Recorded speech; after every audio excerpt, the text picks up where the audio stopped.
성경 말씀 신명기 33장 1절에서 6절입니다. 하나님의 사람 모세가 죽기 전에 이스라엘 자손을 위하여 축복함이 이러하니라. 그가 일렀으되 여호와께서 시내산에서 오시고 세일산에서 일어나시고 바란산에서 비추시고 1만 성도 가운데 강림하셨고 그의 오른손에는 그들 위에 번쩍이는 불이 있도다. 여호와께서 백성을 사랑하시나니 모든 성도가 그의 수중에 있으며 주의 발 아래에 앉아서 주의 말씀을 받는도다. 모세가 우리에게 율법을 명령하였으니 곧 야곱의 총회의 기업이로다. 요수룬의 왕이 있었으니 곧 백성의 수령이 모이고 이스라엘 모든 지파가 함께한 때로다. 루벤은 죽지 아니하고 살기를 원하며 그 사람 수가 적지 아니하기를 원하나이다. 아멘. 신명기 33장은 모세가 12지파에게 축복을 하는 장이다라고 볼 수가 있는데, 이것이 어디에도 비슷하게 나오냐면 창세기 49장을 보면 야곱이 죽기 전에 자기 아들을 다 불러 모읍니다. 그 12명의 아들을 불러서 축복을 해요. 그런데 이 신명기와 창세기의 이 차이점이 하나 있다고 한다면, 야곱이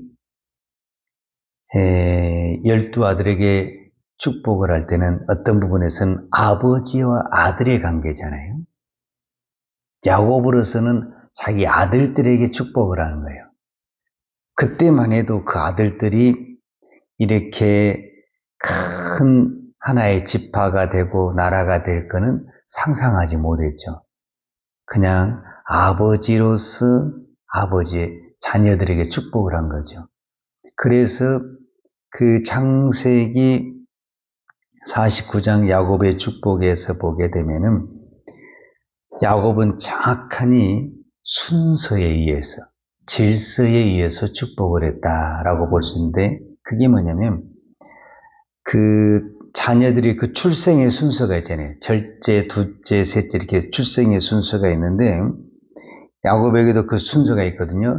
첫째가 루벤, 시므온, 레위, 유다, 그 다음에 스불론, 이사갈.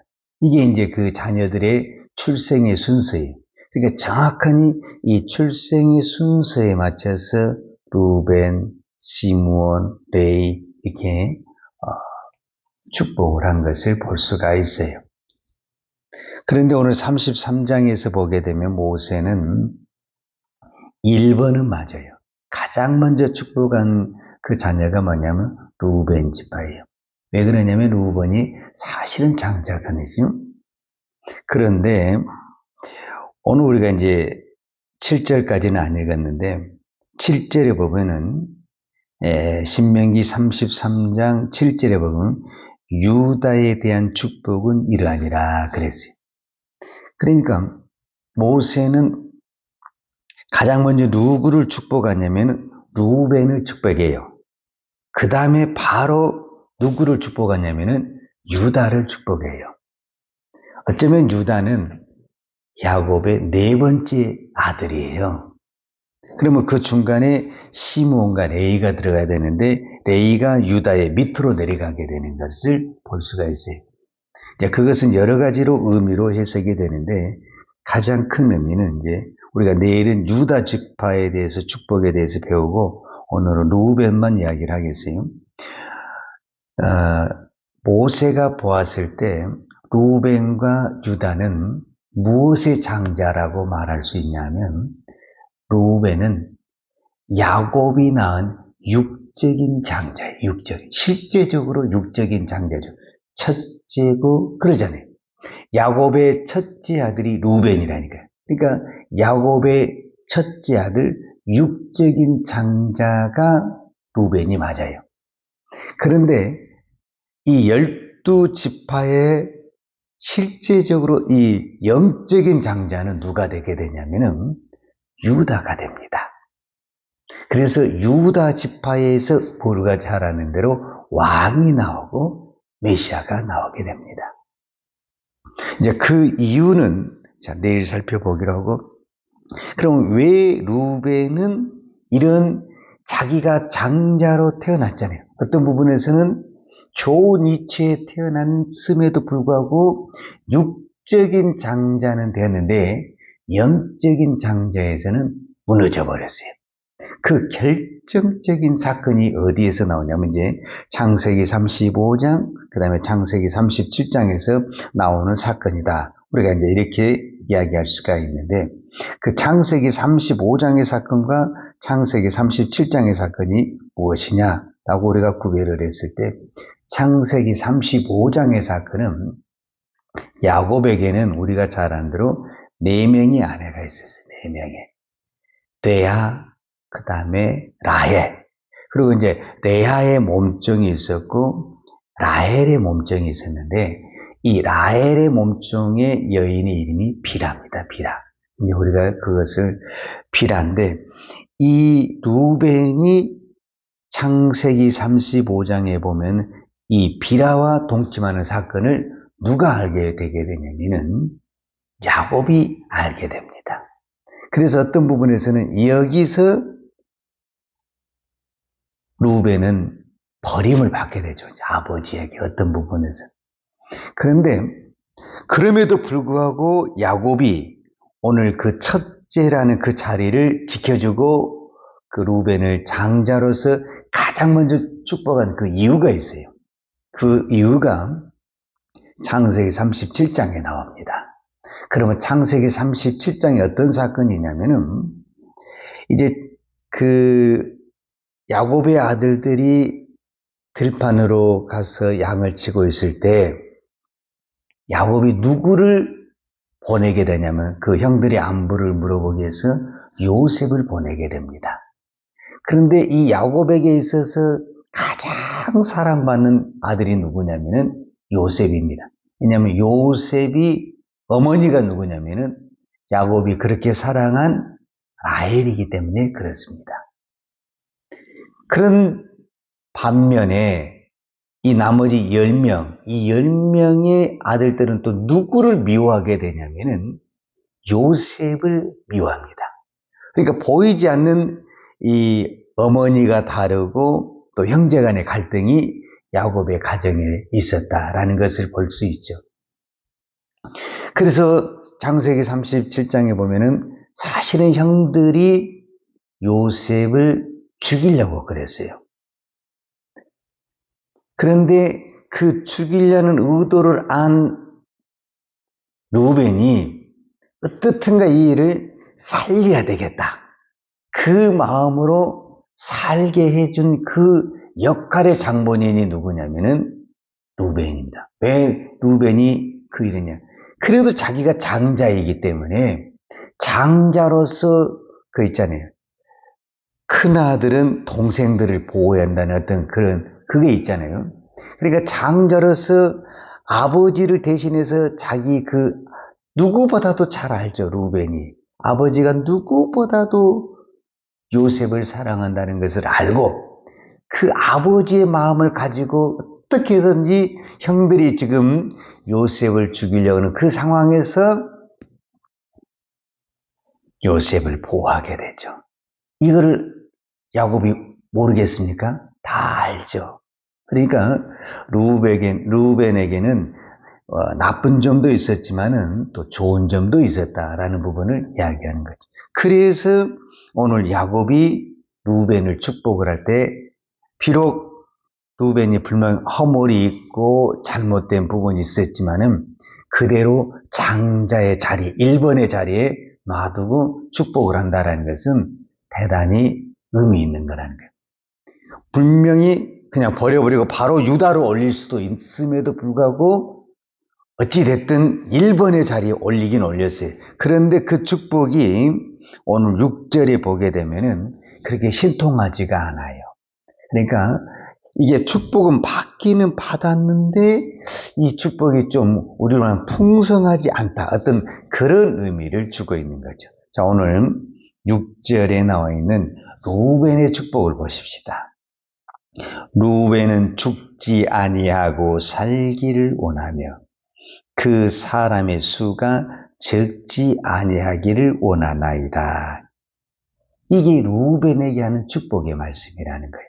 그러니까 루벤에 지금 두 가지 문제가 있다라는 것을 우리는 이 축복을 통해서 깨달을 수가 있죠. 첫 번째가 뭐냐면은 죽지 아니하고 살기를 원하며 이렇게 했다라는 거예요. 자, 우리가 건강한 사람에게 당신이 죽지 않기를 원하면 이거는 별로 의미가 없어요. 그러면은 이런 단어를 대부분 누구에게 쓰냐면은 몸이 많이 아파가지고 오늘내 하는 사람에게 죽지 않고 오래 살기를 원합니다. 이런 단어를 쓰는 거잖아요. 그럼 건강한 사람한테 이런 단어, 그러니까 그만큼 약해졌다라는 것을 볼 수가 있는 거죠. 그리고 실제적으로 그 사람의 수가 적지 아니하기를 원하나이다. 루벤은 장자임에도 불구하고 숫자가 굉장히 작아요. 그리고 루벤이 어떤 부분에서는 좋은 땅이라고 할 수도 있지만은 우리가 요단강을 중심으로 해서 요단 동편과 요단 가나안 땅을 비교를 했을 때 실제적으로 요단강을 건너서 가나안 땅을 들어가야 되잖아요. 근데 루벤은 가나안 땅에 들어가지 않냐고 이 요단 동편의 땅을 받게 돼요. 그러다 보니까 자연히 무슨 현상이 나타나느냐? 가나안 땅에 들어가도 그 공동체에서 신앙을 지키기가 힘드는데 이 세 지파, 우리로 말하면 두 지파 반이죠. 이 두 지파 반이 가나안에 안 들어가고 여기서 터를 잡음으로 말미암아 이 신앙의 공동체가 약해지는 거예요. 그러니까 쉽게 소멸되고 무너지게 되는 지파가 바로 이 대표적인 지파가 므낫세 지파다라는 것을 볼 수가 있죠. 그러니까 므낫세는 루벤이죠. 루벤은 어떤 부분에서는 여러 가지 부분으로서 장자로 태어나고 많은 혜택을 누렸음에도 불구하고 그의 마지막과 그의 축복을 보게 되면 그렇게 형통한 축복은 아니었다라는 것을 볼 수가 있죠. 그의 결정적인 부분이 그의 허물과 죄였다라는 것을 볼 수가 있습니다. 그렇지만 아버지는 아들을, 모세는 루벤을 축복했습니다. 제가 오늘 여러분에게 하고 싶은 건 우리 모두가 내가 오늘 만나는 모든 사람이 다 선한 사람, 나에게 유익을 준 사람, 나에게 좋은 사람만 있을 수는 없다. 나에게 분명히 도움을 주는 사람, 이익을 주는 사람도 있지만 나에게 해를 주고 또 나를 조롱하고 무시하는 사람도 있다. 그럴지라도 우리는 어떻게 해야 된다? 그 사람을 향해서 축복해야 된다. 이것이 오늘 야곱의 축복, 모세의 축복에서 우리에게 무엇하는 사람이 되기를 원한다? 축복하는 사람이 되기를 원한다. 오늘도 하나님은 나에게 어떤 만남을 허락하시든지 그 만남에서 내가 무엇을 하기를 원하냐면은 축복하는 사람이 되기를 원하는 것입니다. 오늘 하나님이 나에게 사람을 붙여줬다? 그 말은 가장 1번 그 사람을 축복을 하라는 거예요. 그 가장 큰 축복이 뭐냐? 예수를 믿게 하는 것입니다. 예수를 잘 믿게 하는 것입니다. 우리가 이 땅에 살면서 이것보다 더 큰 축복은 없습니다. 그러니까 내가 어떤 사람에게 축복을 할 때 가장 큰 축복은 예수를 믿고 예수를 전하는 것입니다. 이건 돈도 안 들어가요. 그러니까 오늘 우리는 나는 남에게 축복할 것이 없습니다.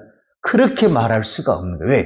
내 안에 예수가 있고 복음이 있기 때문에 내가 만나는 모든 사람들은 예수 이름으로 축복하고 예수 이름으로 복음을 전하고 예수 이름으로 그들을 사랑을 할 때 이것보다 더 큰 축복이 없습니다.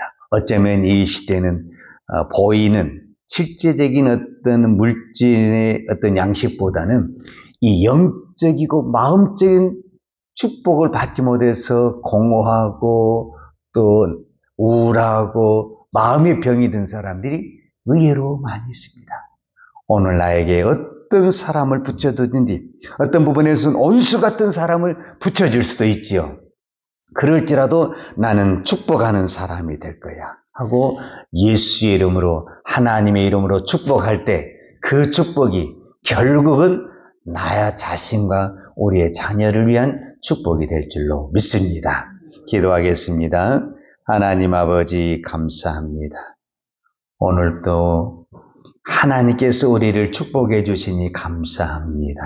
하나님의 축복이 있어서 우리가 이 새벽에 예배도 드리고 기도도 하고 또 이 기도하면서 나라를 위해서 축복하고 교회를 위해서 축복하고 또 주의 종과 선교사님들 위해서 축복하고 이 땅에 있는 수많은 주의 백성들 위해서 축복하고 또 믿지 않는 사람들을 위해서 그의 영혼을 불쌍히 여기며 긍휼히 여기며 축복할 수 있는 이 기도의 특권, 이 은혜를 허락하신 아버지 하나님 감사합니다.